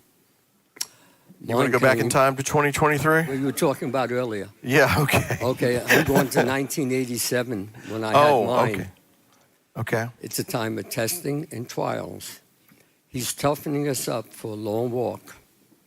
We have good guts. And there's one word that I sum it up with, it's life. But with him shepherding over us, it becomes a lot easier. But it's life, Bill.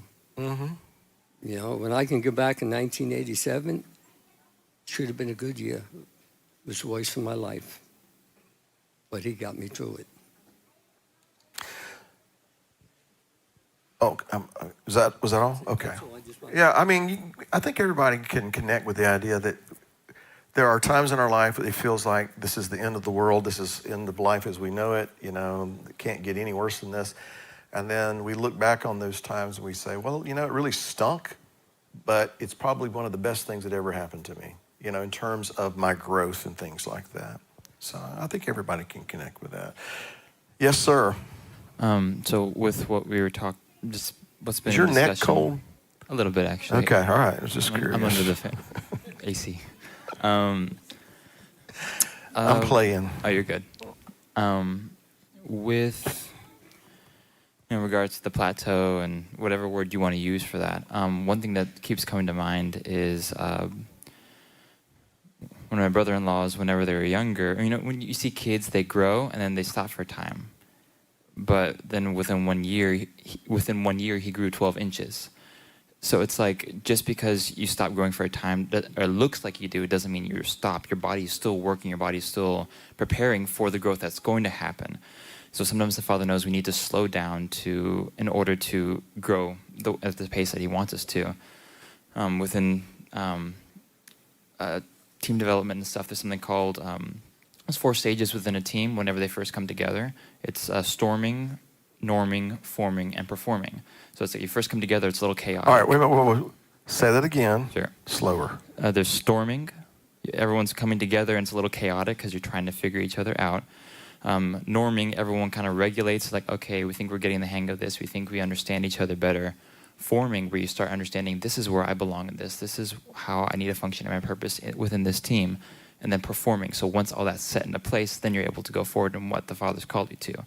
So just because it's a little chaotic at first and then goes through all these different things, it doesn't mean there's no growth. It just means you are working on the core before you're able to go out forward more. And there's 2 types of growth. When I think of mathematics, for example, there's addition, but there's multiplication. So you can add people to the congregation, for example, but with the multiplication, it's not just here, it spreads throughout the country, and the aspect of other congregations, other people growing and starting their own thing. So sometimes you have to hunker down and set your house in order before you can prepare for the multiplication that's going to be happening. So, thank you, sir. I will say, and I hope this does not sound, I think the word would be pretentious here.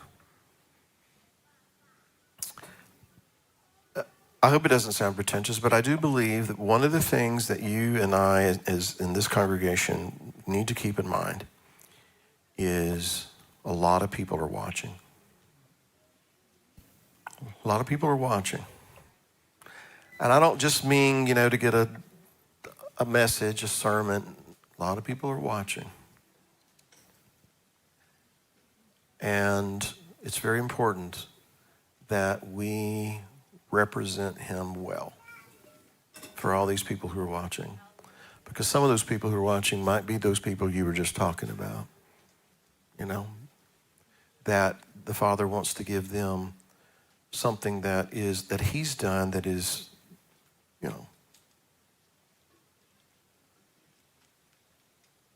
solid. That functions in its purpose so that He can use that to multiply what He wants to do. Not multiply this congregation, but multiply His purpose in the earth. So, does that sound pretentious? I hope not. It doesn't. It's sobering, really. But the fact of the matter is, there are a lot of people watching. We hear every day. Am I right, Heather? Laura? I don't see her. She's Beth. Do we hear this? People are watching, and we need to represent Him well. Thank you, Nathaniel. All righty. I was tired. So I think maybe one more. Are all the little ones back in? Or are we still waiting on some? What about Quiver? All right, sorry. Well, then we'll go one more. Mike? I appreciate your concern about being a plateau, but one of the things we have to remember, this Torah portion shows us, that Eliezer did not set his own goal. He was given his mission by his master. Success of that mission was determined by his master. And this may not be a plateau. It may be a time of discipline. Discipline is not beating your children. Okay? Discipline is having them do it over and over and over and over until they do it very well. because it's a time of preparation. When you're learning to drive, every young boy knows you've driven the car 5 minutes, you know exactly what you're doing. Let me take it out by myself. But we, through insurance purposes, know that you do it over and over and over before you even think about letting your daughter get in your car with you. You got that right. Just in case y'all were listening. Anyway, no, thank you, Mike. I appreciate that. Yes, just a quick story. I wanted to drive my dad's 55 Chevrolet truck, pickup truck. It's 3 on a tree, you know. I was, 12, 13. I can do it. So he let me get behind the wheel, and I cranked it up and put it into first gear, let off the clutch, and rode it right into a tree. That was the last time he let me get in that 55 pickup. So, yeah. So it does make sense to do things over and over and over again, right? Till it becomes natural to us. All righty, so I think we see everybody coming in. We're going to go ahead and call that a day. I hope you've had a good day. Did you have something? Okay, go ahead. Microphone. Okay. There's no spiritual significance to this whatsoever. I'm just going to out somebody. Jasper thinks that he dodged the birthday song.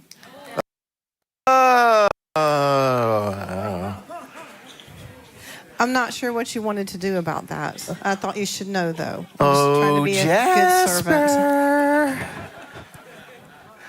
Let's get a chant going. Jasper, Jasper, Jasper, Jasper. Robert, drag him out here. If we hear any gunfire, Well, had he come out with everyone else... If he had come out with everybody else, then they wouldn't have been called any attention to him, would he? So he's putting on his jacket. There he is. Come on out here, Jasper.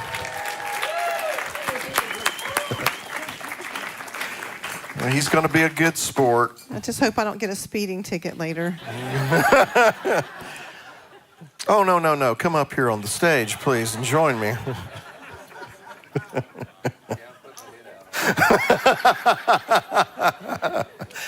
And so I think it'd be appropriate if Robert Losey come out here and sang happy birthday to him.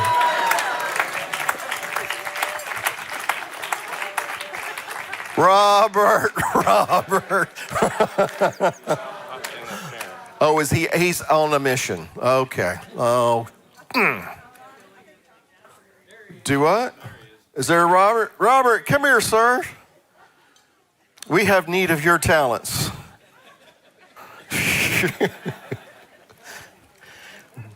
We understand it's Jasper's birthday, or he just celebrated a birthday. We understand that you wanted to sing happy birthday to him. So everybody stand.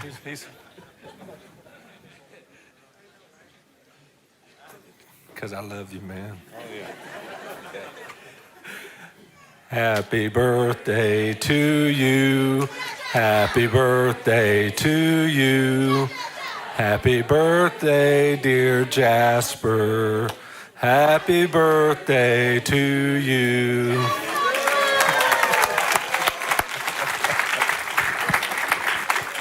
Jasper, I just want you to know it was her. All right. Thanks for being a good sport, Jasper. All righty. So, where's that other microphone? Do you still have it? Mike, will you come right here, please, sir? I want you to pray and dismiss us, if you will. Do you mind doing that? I appreciate you and Dee being here today. Good to see you guys. Old friends of mine. Yeah, come over this way. And so he'll pray and we'll dismiss. And as we go, just Shavua Tov, everyone. Be safe going home. Encourage one another. Pray for one another. Let's strengthen one another. And we'll see you Monday night for Rosh Chodesh. All right? Mike? Our gracious Heavenly Father, we thank you for the gift of Bill and his wife. We thank you for the gift of this ministry and this place. But above all, we thank you for allowing us to serve you and to learn of who you are and prepare us so that we can prepare others. We thank you for this generation, but more than all, we thank you for the generation that will enter into the land. Help us to raise them up, to know who you are, and to watch you fight for them. They don't have to struggle as much as they think they do. You only asked us to go with you. Help us to be satisfied with that as our goal, that you can lead the way. We don't have to necessarily know where it's going or how we're going to do it, because you're going to do it. Now bless us as we go home to our things, and may we take your presence with us that until we return again. We thank you and we love you, Jesus. Amen. Good night.